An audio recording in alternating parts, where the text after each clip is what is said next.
Hi, welcome to Teardown Tuesday. Another world exclusive. We've got the Agilent TrueVolt 34461A bench multimeter. Oh yeah, precision porn. I love it.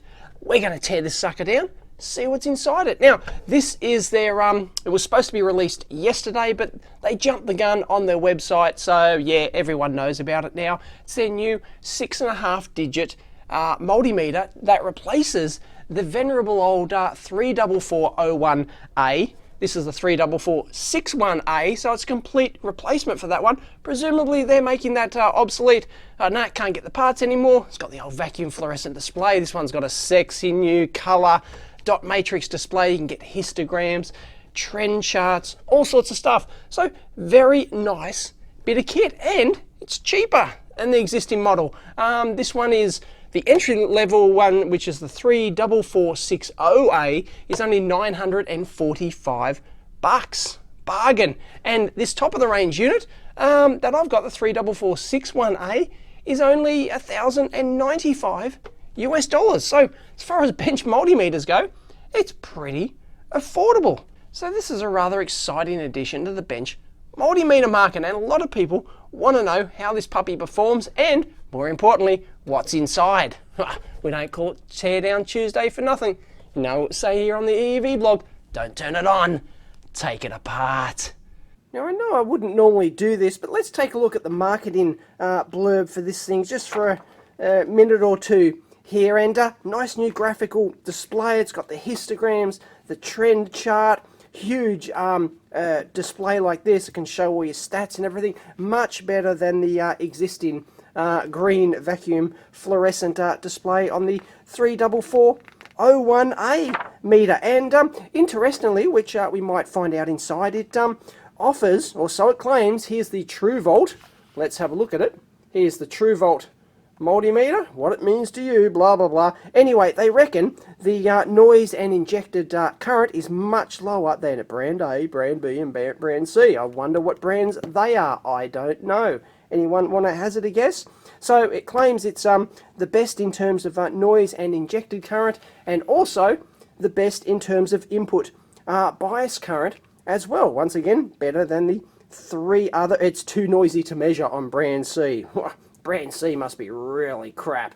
Come on, let's find out what brand C is. And yes, it doesn't have your traditional RMS converter chip. It does digital AC RMS conversion. So there we go. So we won't find one of those, you know, your traditional analog devices RMS converter chips in there at all. Curiously though, why it didn't offer the legacy RS232 if it's supposed to be a complete replacement. I'm just surprised that they didn't offer that built in. Anyway, it does now have LAN and USB, which the old 34401A didn't, with its clunky old GPIB interface.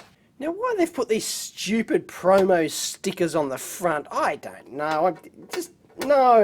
No, speak your mind and you could win a prize. Yeah, great, thanks for that. Anyway, Agilent TrueVolt, access demos, there you go. I'll leave that on there for a bit of wank factor. There we go, but that's just, no, go away. She probably doesn't even work at Agilent. Give me a break.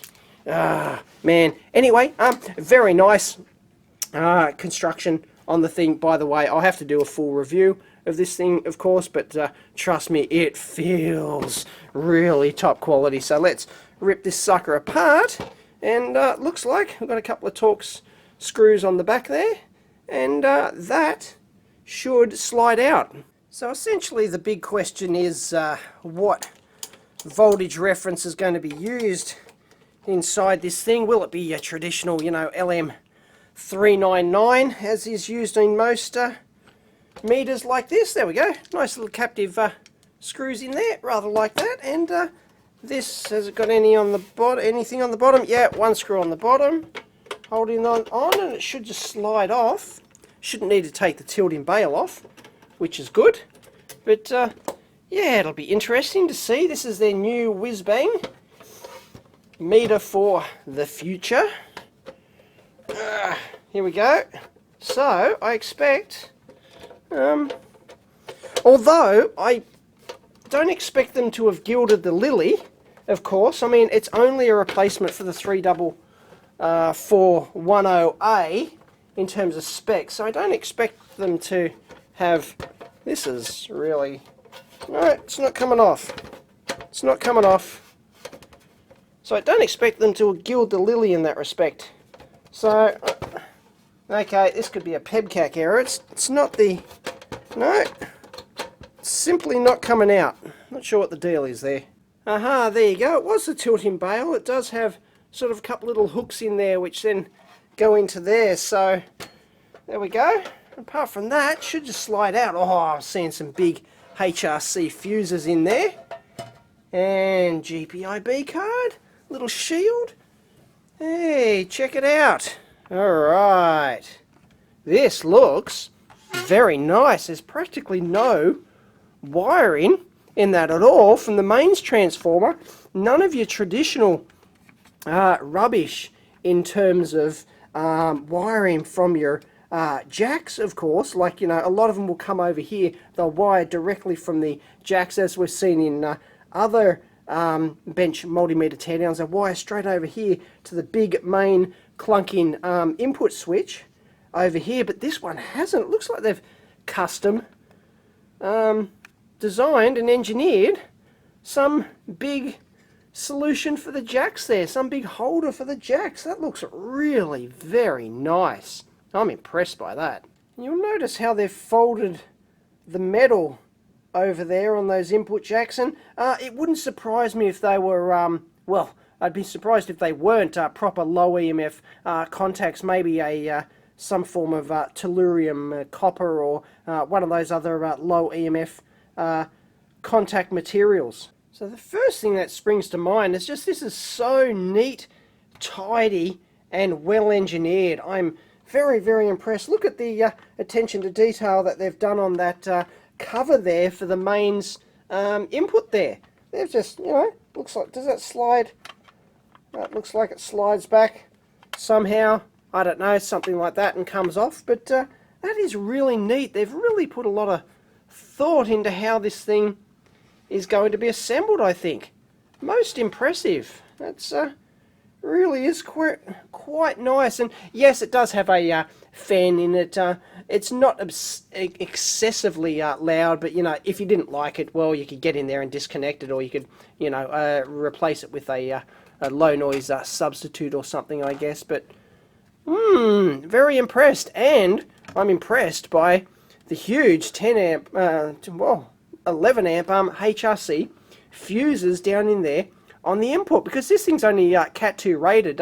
Usually you don't find big HRC fuses and input protection on these bench multimeters. It's just not the application. They're designed for, you know, putting in a rack, designed into a system. You know, you usually don't get the usual, you know, surge type overload conditions that you would on a handheld meter, which can used in the field and abused and used in all sorts of different situations. So yeah, big thumbs up on the two HRC fuses there. Very nice, because the thing does have, curiously, it does have a 10 amp input jack and a 3 amp input jack. So you know, why they've had to go for those two different values, I don't know. Haven't found the current shunt resistor yet. I guess we'll have to have a close look at that. But yeah, very nice. You can see the traces in the PCB there, so they're actually in the inner layers rather than on the top or bottom. I've checked the bottom of the board, they're not on there, so they're certainly in the inner layers of this board. So this is, you know, probably a 6-layer board or something like that. Speaking of the board, they're up to revision 4 already. Well, no surprises, you know, they're going to tweak this thing before they release it, because I've got one of the very early units here. And you would have noticed already that there's no huge processing grunt on the main board of this thing, so it's all up under there on the front display board. I like the nice board to board interconnect in there. Very nice, very well designed, very professional. You have a battery, backup battery there. No, it wouldn't be for the cowl stuff as in old multimeters. It'd just be for the real-time clock, that'd be it. But that's obviously the processor up in there running Windows CE, which this thing does. And I love how the front rear input switch there has just popped up through a cutout in the PCB. That is very nice. Well engineered. It's not big, clunky, long arm. Ah, lovely. Now, as for these input jacks, I'm assuming that this plastic clip here somehow retains that entire assembly. I'm not 100% sure what's going on there. If you look down, they're soldered into the bottom like that, but that red clip looks like it's got some sort of covering on there. Nice little cutout there. They've done that for isolation reasons. Very nice. Now I'm trying to actually figure out how to get this whole thing apart, and by the looks of these B and C's on the back here and the folded metal chassis, this board has to slide out like this somehow. I mean, there's obviously a couple of screws holding that down in there, and there's that metal screen over there, front and back. I can take those off, but then I'm not sure how the front actually comes out. It's I don't know, it's rather weird. There's sort of molded plasticky bits all over the front, and there's another separate thing in there. Oh, I don't know. Do I have to read the service guide? Recalibration required after removing shield. You got to be kidding me? Really? Just to remove the damn shield? Recalibrate it? Ah, I think they're taking the mickey there. That's just ridiculous. But hey, I see a sensor. There's the reference under there. There we go. That looks for all the world like a linear technology second sourced LM399. Alright, I have resorted to the service manual, and apparently I have to pry out this black plastic clip first. So, there we go.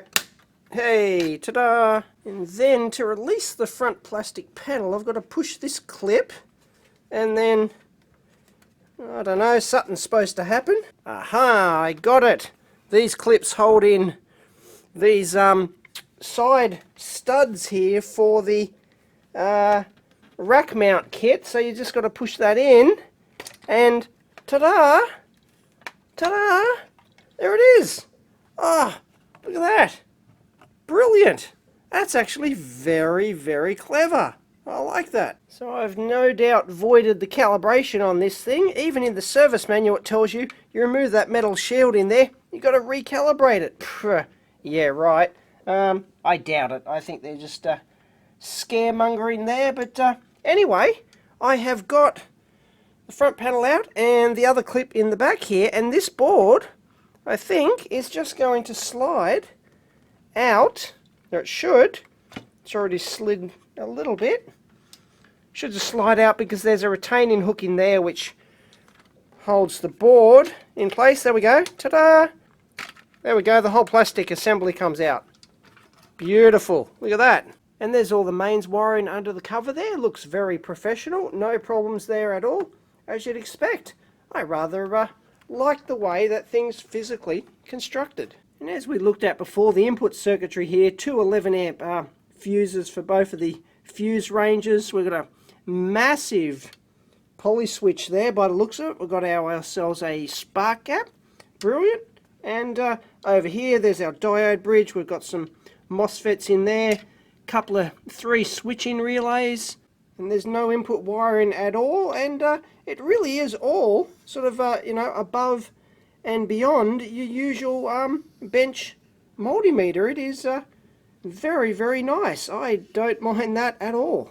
And it looks like we've got ourselves a high voltage network here. You can tell by the resistors, each one individually compensated with a parallel cap there. They're in a high voltage stream. We've got ourselves a 400 volt DC cap and what looks like some sort of ceramic resistor network, high voltage, high precision perhaps. I'll have to look at the number on that one.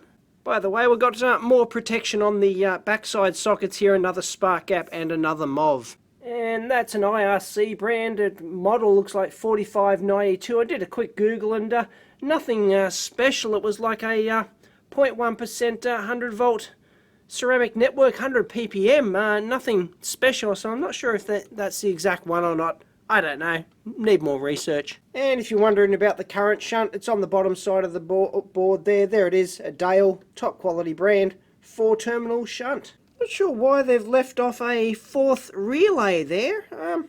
Yeah, I mean, this is the fully optioned up unit, so yeah, your guess is as good as mine. And yes, the soldering on this thing, first class, cannot fault it at all. And that unusual looking 4-leaded component there is actually a precision resistor. Yeah, it's 1%, but it's going to be, I believe, a low Temco resistor, and they probably just software calibrate. So that's tucked in there, right between the relays, near the rear sockets. And there's what everyone wants to see. Yes, LT 1826, I believe that's the Agilent internal part number, but it's just an LM399. Although, it might be, specially graded for them or something like that. But this is not a particularly high-end bench multimeter. Yes, it's 6.5 digits, but, they do make better ones. Now, what's interesting to note here is it seems to be stuck in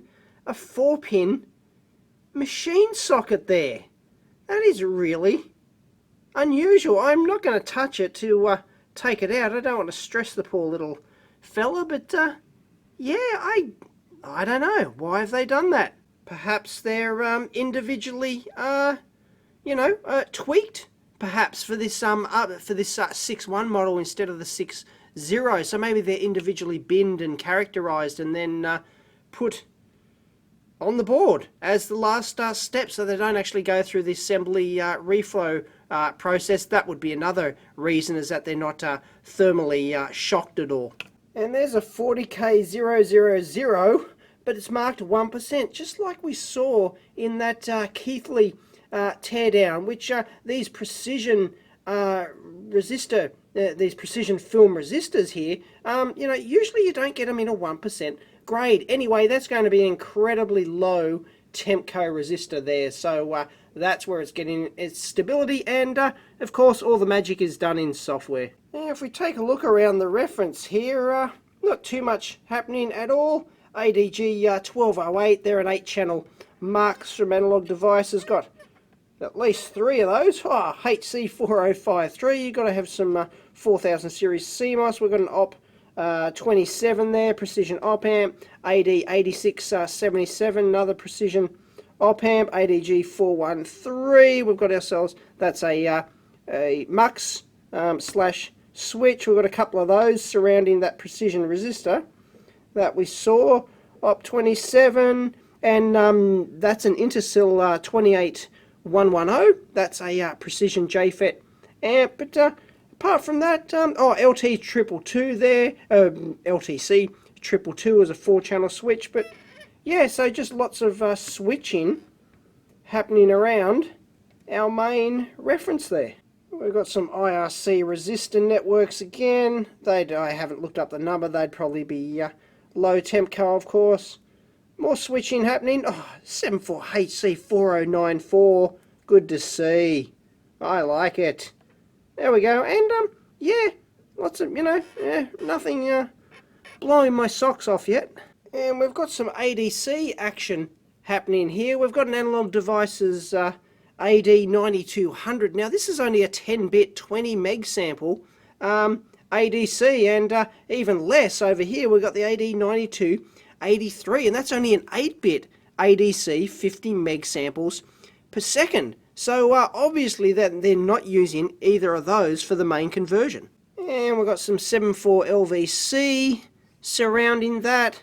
What else have we got? Yeah, we've seen all that before. So that is pretty much it for that top part surrounding the reference there. And it looks like all the sampling action happens inside a Lattice LFX 2P FPGA. This is one of those non-volatile FPGAs, which is not your usual style. This one doesn't need an external E2 prom to power it up, and just bang, instantly powers up. And of course we've got our JTAG interface next to that, so you could get in there and have a play around if you really wanted to, but yeah, most people wouldn't. Then we've got some, boring switch mode converters down there, nothing special. Curiously though, I got a few unpopulated parts down here. You can see all the guard rings to stop the leakage around all the individual pins, but the chips aren't populated at all. I mean, this one here is populated, this ADG 1206 8-channel mux, and they're really stopping leakage getting into individual pins on there, but yeah, I don't know, they've left a few parts off this sucker. And curiously, on the flip side of the board, under that FPGA, is an LM, Texas Instruments Stellaris ARM microcontroller, LM3S 1D21. So they've got an FPGA and a micro on there. So obviously the the FPGA is probably just doing the the sampling and stuff like that, and then we've got the micro doing all the housekeeping.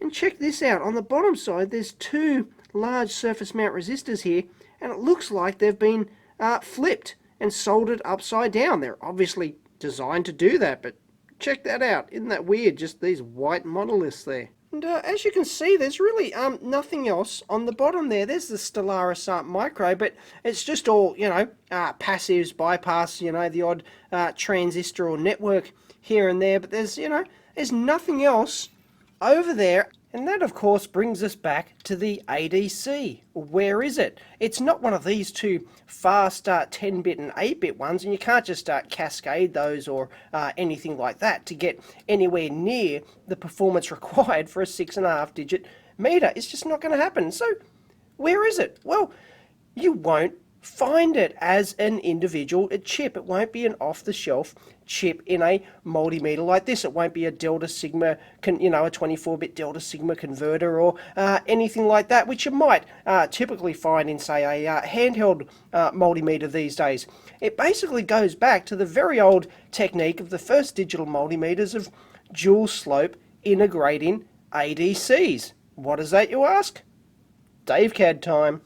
And here's the basic technique of a dual slope integrating analog to digital converter. And the technique has been used in multimeters since, digital multimeters since the dawn of time, really. And basically it's just an integrator. If you know your basic building blocks, you'll know that an op-amp with a capacitor in the feedback loop like that, and the input tied to ground, it is basically an integrator, because when you feed a voltage on the input here, this reference node here, of course, due to ideal op-amp action, is going to be ground, so you're going to have a fixed known current, or a constant current flowing through this resistor here, so you're going to have a constant current flowing through your capacitor, and when you get a constant current flowing through a capacitor, you get a linear ramp voltage like that, just ramping up. So this dual slope integrating technique is basically going to have it starts off at 0, assuming the capacitor is discharged. You apply, say, your input voltage, or it could be a reference voltage, for example, and then your capacitor charges up like that,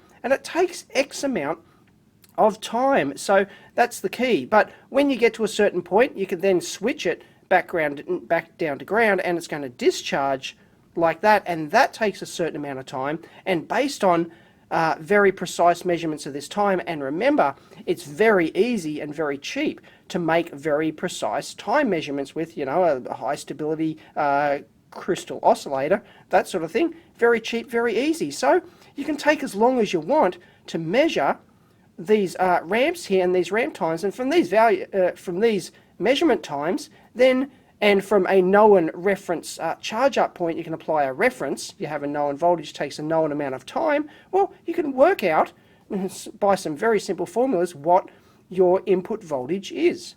And because you have a fixed clock rate effectively, the longer you let this ramp up, the more accurate you can measure the time, or the greater the resolution you can measure the ramp up and ramp down time, and therefore the greater resolution you can measure the input. That's why these bench multimeters, because they use an integrating ADC technique like this, dual slope or multi-slope as we'll get into, then that's why they take longer to get a 6.5 digit result than they will to get like a 3.5 or 4.5 digit result, because they just change the ramp time based on the current used to charge the capacitor. The longer your capacitor takes to charge up, the greater your resolution, but therefore you're trading off measurement resolution versus speed.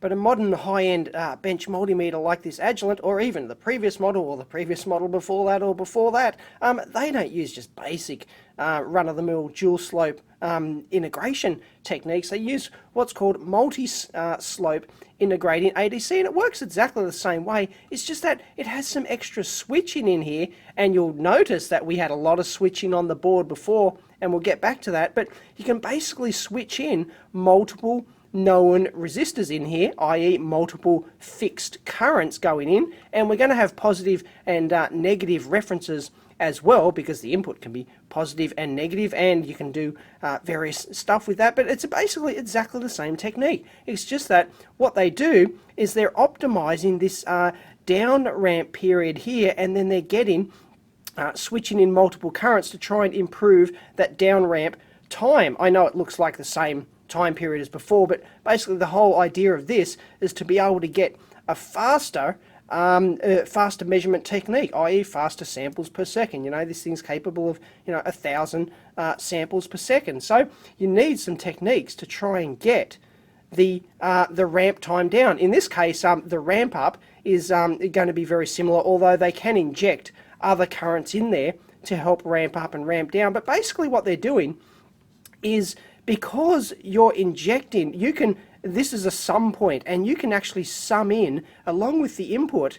So it's not just the input ramping up anymore. You can get the input to ramp up. Let's say these switches here were off, for example, and we just were charging up with the input. Well, the ramp might go up like that, and it might take a long amount of time. Well, you don't want that. Let's speed this sucker up. We have a known fixed voltage reference, known fixed resistor, doesn't drift, nice stable current. We can sum that in, so we're injecting more a known current in there. So instead of a ramp that goes slow like that, we can speed up the ramp like that and get the same result in less time, because we're injecting a known current. So we can just subtract that out of the equations later.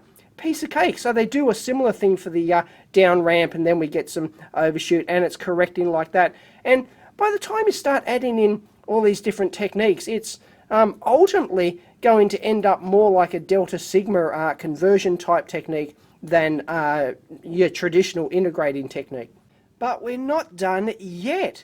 What if we could do a trick to basically eliminate this down ramp here?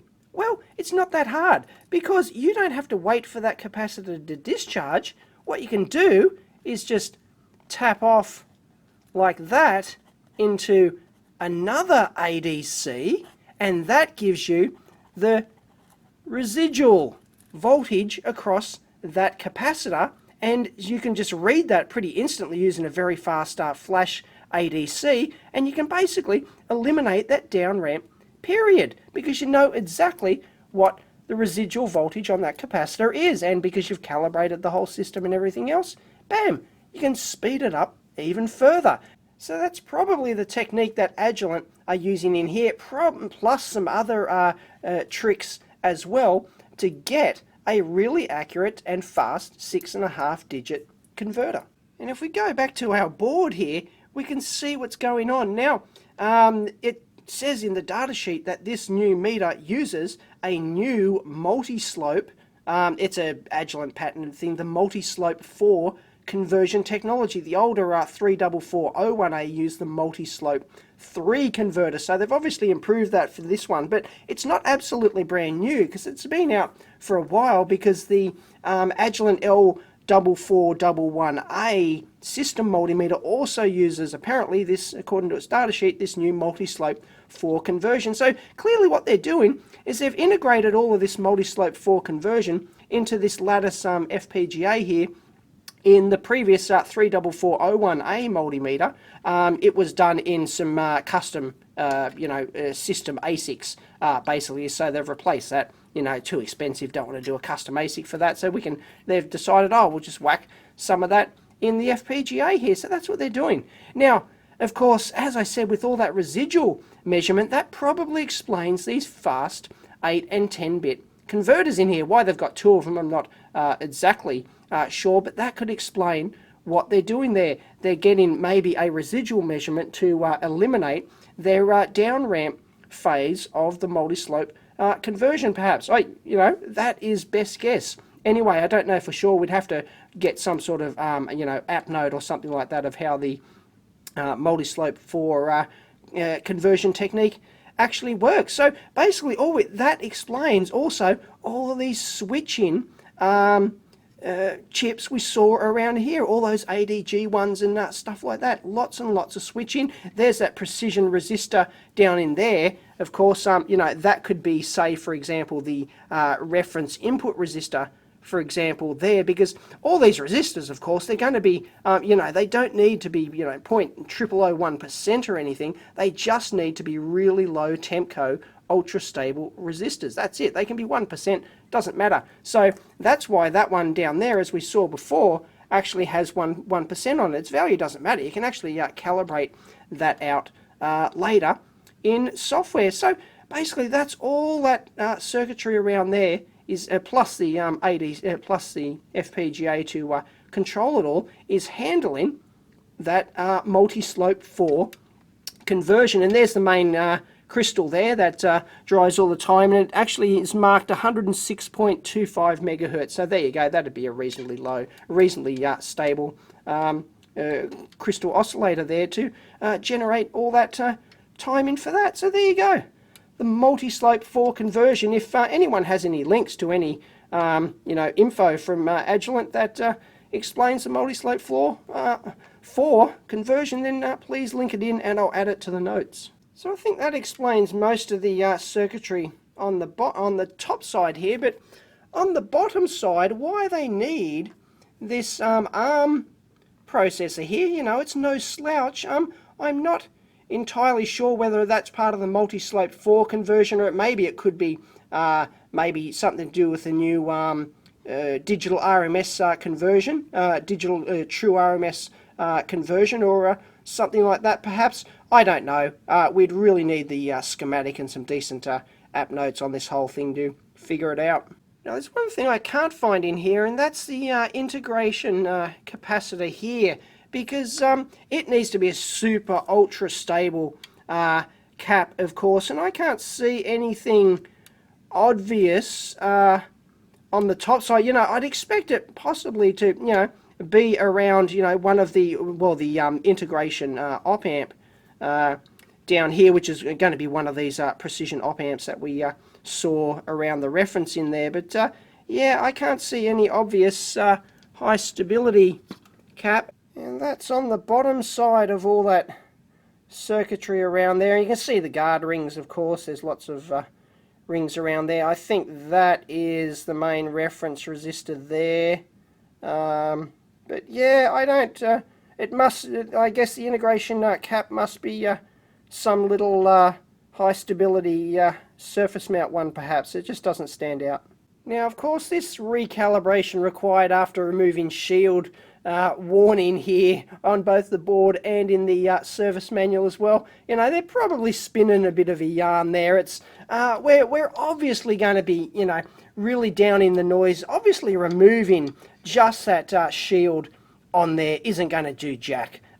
Really, they're probably more concerned with people touching this thing and causing leakage and stuff like that. So it's not like, oh, your calibration is going to be suddenly 0.5% out or something like that just because you remove your shield.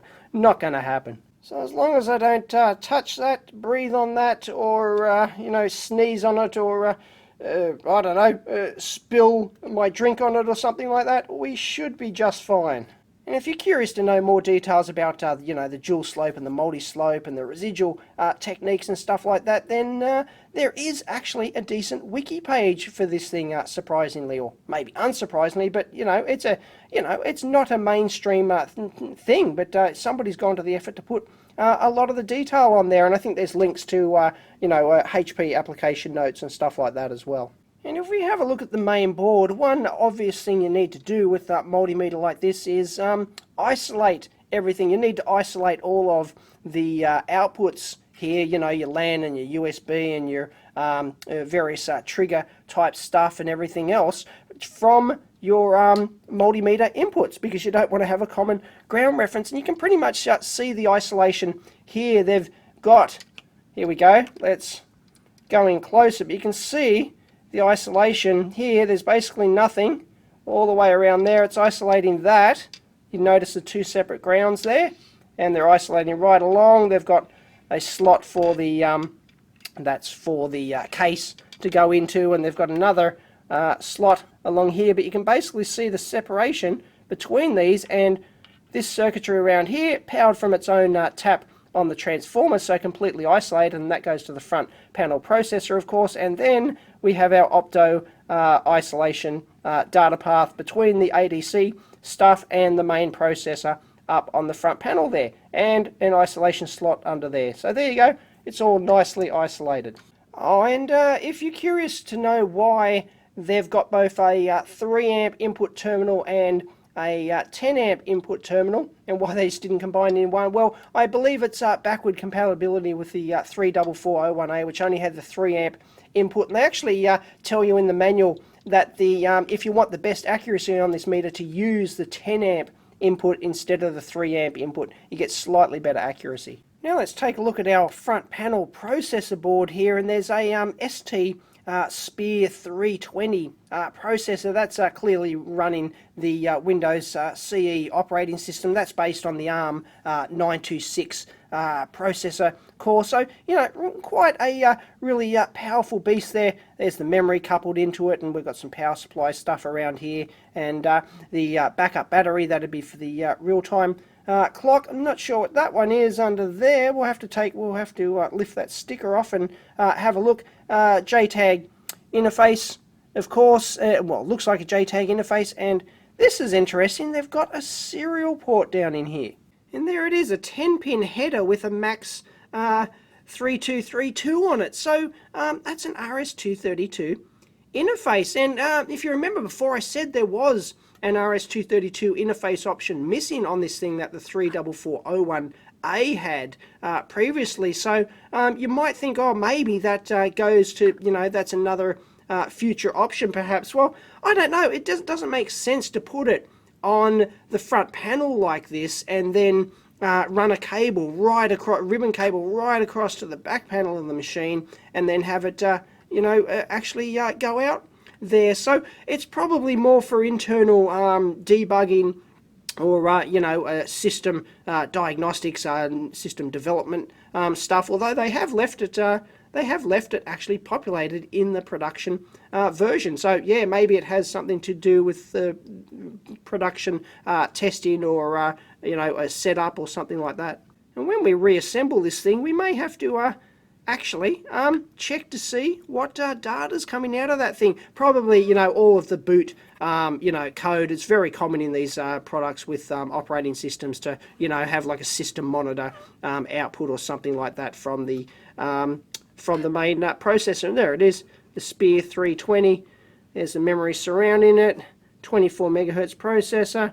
And what else have we got there? That's rather interesting. It's a TPS 650701. That's a battery management controller, usually designed for lithium-ion battery management and stuff like that. So I'm not sure what's that doing on here. They're obviously not using it for charging, but they're probably using it for local rail generation, rail management as well, dropout and stuff like that. And we are getting our different rails out of here: 3.3, 1.8, 1.2. And there's our SMSC 8710. That's our Ethernet controller that goes down to the rear panel. And we've got more DC to DC converter stuff happening down in that corner. Large tracks, all the power for this thing, because it's going to take a fair bit of juice to run this thing. And let's have a look. A few miscellaneous parts around here. That's probably our real-time clock. Certainly, there's our watch crystal there, so that's just powering that'll be a real-time clock chip. Don't even have to look up the number. I'm sure it is. And I thought at first that might be a JTAG interface, but look, they've got Cal Secure on there for that pin, and override. So obviously that's for system programming, calibration, factory type stuff. And I might just pop that sticker off there and see what's under there. Well, there you go. That's interesting. It's an LPC 932 900 series, old school. I believe it's a legacy 8051 microcontroller, 8051 processor. What's that sucker doing? You can see the USB connector on the front panel here. There's a PCB mount vertical USB socket there, and that's just connected directly via some input protection and filtering there into the Spear processor. And once again, they've done very well with these plastic brackets and stuff that hold everything in place. I mean, look at that. That's just beautiful. It really is. And on the main board here, they haven't skimped on the brand of the cap there. Nichicon. No worries at all. And you know how I was raving about these input jacks here? Apparently they're not new at all. They look to be the same ones that were used on the 34401A, or at least that's what I can see in some internal photos of that one. I hadn't actually taken the previous model apart before. So there you go, nothing new in terms of the input jacks really, or the switch looks to be exactly the same as before, but it looks like they've added some fuses, they've changed the input stuff around a bit, and of course from the 34401A they've just completely changed the entire architecture. If you look at previous photos of the previous one, they used a couple of custom ASICs and custom hybrids and things like that. But now it's just pretty much all it's all off the shelf. I don't really see anything custom in here at all. And of course the multi-slope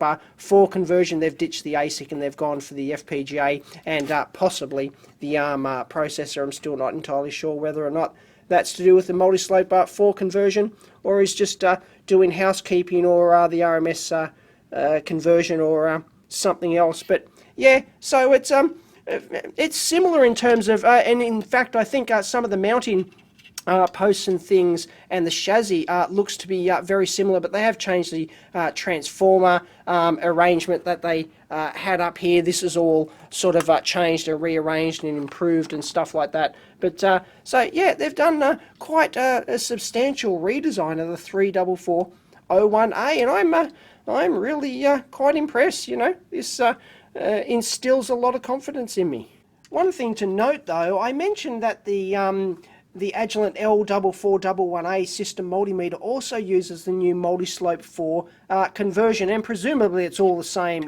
They're just going to reuse all the same circuitry, because the multi-slope 4 isn't just the smarts inside the FPGA. It's sort of the whole technique and the parts chosen. But that system multimeter is actually capable of a lot more speed than this one. So possibly they're holding back on this one. The actual multi-slope 4 conversion technique might be capable of much higher conversion rates, but they just don't enable it in this one because, well, just keep backward compatibility, I guess, with the 34401A. So yeah, they could have gilded the lily on this thing, but I think their driving factor in the design of this thing was absolute complete compatibility with the industry standard they had, the 34401A. I mean, that one's been around for more than 20 years, and it's designed into a lot of systems and stuff like that. People are used to it, so they really want a direct replacement. So they didn't really go all out to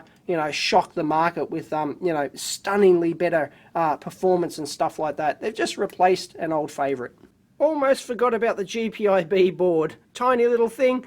They've implemented that in a Xilinx Spartan FPGA. So yeah, nothing special there at all. But that is an optional extra, connected via a permanent ribbon cable, which then goes down onto the header there on the main board.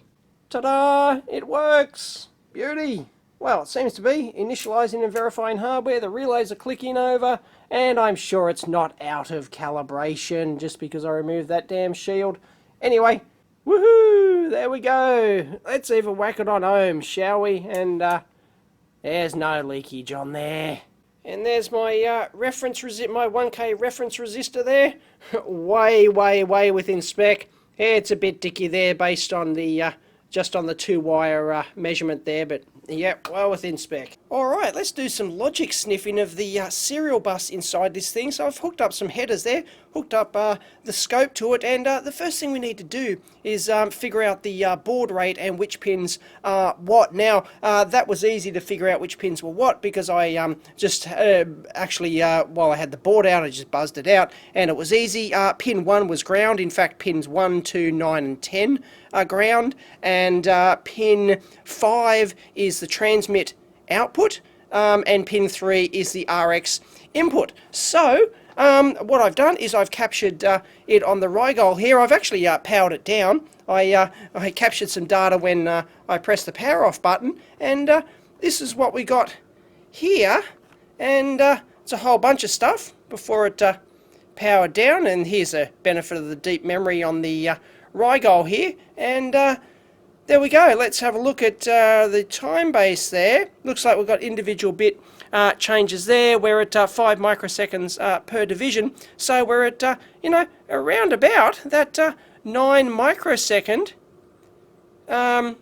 period there. So that corresponds to 115k baud. So that must be our baud rate. Now we could of course use the scope to decode that data, use a serial decoder in there, or a logic analyzer, or some other you know, serial decoder, but really that's just pushing brown stuff up a hill with a pointy stick. This thing is designed, I'm sure, is designed to give out you know, ASCII serial data. So, you know, I don't think it's going to be binary. I think it's going to be like a monitor debug thing. So we should get genuine ASCII out of this. So the easiest way, hook it up to a PC. I've got a terminal program running here. It's all RS-232 level, of course. So you can't just hook it up to like a bus pirate or something like that. You do actually have to hook it up. So I'm using an old notebook here with a serial port built in, and I've got just the transmit of the Agilent scope go into the receive of the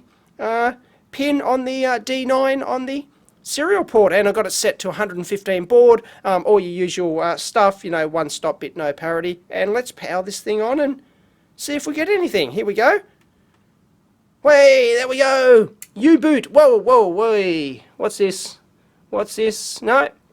There we go. It came back. There's a whole bunch of debug stuff there. Yeah, as you know, that was almost guaranteed that would get something like that. So there you go. What I'll do is I'll probably save that, capture it to a text file so that I can link it in. It'll be on the, I'll upload it to like the forum thread or something like that for those who want to decode that. Oh, failed. Local serial 2 in it go. Oh, it's still booting, by the way. Still booting, blah blah blah. Oh, there's tons of stuff in here. We'll have to scroll back through. It's the scope is the meter scope. The meter is still booting. Apparently I've got sort of not released firmware in this one, so it does take longer to boot. There we go, and we're done. We're in like Flynn. There we go. It's now working, and that looks like it's not going to give us anything more out. That's just all the boot stuff. So you know, we can scroll, of course, right back through that and see all sorts of system info stuff, in-guard, buffer, blah blah blah, serial port, blah blah blah. But let's go right to the very top, and no, there should be something before that, so I don't think it's captured it, or maybe my buffer's not big enough or something like that, because I saw like a U-boot or something boot up right at the start. We saw a glimpse of that, so yeah, I'll have to just try that again and reset my buffer size or something. And by the way, that's what you get when you switch the thing off. You just get a couple of errors there. WinCE 600 platform com blah blah blah, kernel blah blah blah, whatever that means. Serial 2 break error. Alright, I've tried another terminal program here, which then I'm able to, this is Termite, I'm able to save that, so I'll be able to dump all that data. And if we go back and have a squiz at the top here, we can see there it is, U-boot, Agilent P510, I guess that's the platform. I think we've seen that in other implementations of Windows CE Agilent products. There we go. Serial number, that is not my serial number, so I'm not sure what's going on there. It's not outputting the correct serial number. I guess they don't hold that in there. And chip AA board, Rev 4, internal RTC. No Ethernet found? Okay. Well, I guess it's not connected. NAND, all that sort of stuff. Debug Pro starting kernel. No RTC again on the 320 chip. No, it's a separate Windows CE bootloader.